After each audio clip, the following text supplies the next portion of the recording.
అది గౌరవం, అది మన ధర్మం, అది మన లక్షణంగా మీ అందరికీ మనవి చేస్తూ, నదుల్లో చైతన్య పదాల్ని వెల్లువెత్తించినటువంటి నాయకులుగా, మనుషుల్లోని నవనవోన్మేష ఆశ వసంతోత్సవాన్ని వెదజల్లినటువంటి గుండె చప్పుడుగా ఉండేటువంటి చంద్రబాబు నాయుడు గారు 2 నిమిషాల్లో ఇక్కడికి రాబోతూ ఉన్నారు.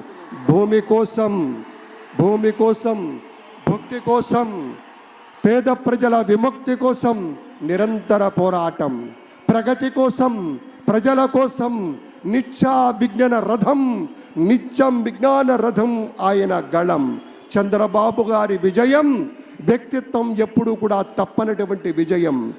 ఒక విశేషమైనటువంటి రీతిలో ఒక మహానేతగా ఒక ప్రమాణాలు నెలకొల్పి మన ప్రగతికి ఆనందకరమైనటువంటి ప్రయాణం చేయించేటువంటి ఒక రథ సారథే మన చంద్రబాబు నాయుడు గారు. మరొక నిమిషంన్నర వ్యవధిలోనే ప్రాంగణంలోకి విచ్చేశారు శ్రీ ఎస్ అబ్దుల్ నజీర్ గారు, his excellency governor of Andhra Pradesh. మరికొద్ది క్షణాల్లో ఈ వేదిక మీదకి రానున్నారు.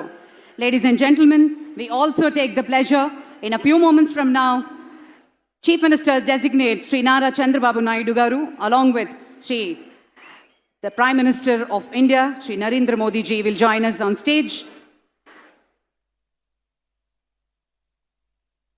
పెద్దలంతా రావడంతోనే సమయం లేదు కాబట్టి మిత్రులారా మరొక్కసారి గుర్తు చేసి మేము పక్కకు వెళతాం.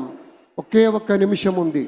వారు వస్తారు, అభివాదం తీసుకుంటారు. ఆ వెంటనే పోలీస్ బ్యాండ్పై జాతీయ గీతం ఉంటుంది.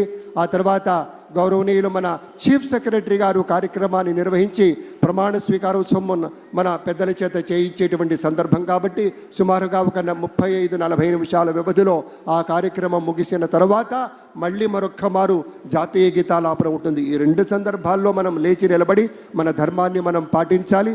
ఆ తర్వాత ఒక గ్రూప్ ఫోటో కోసం ఇటు ఎడంవైపు వస్తారు.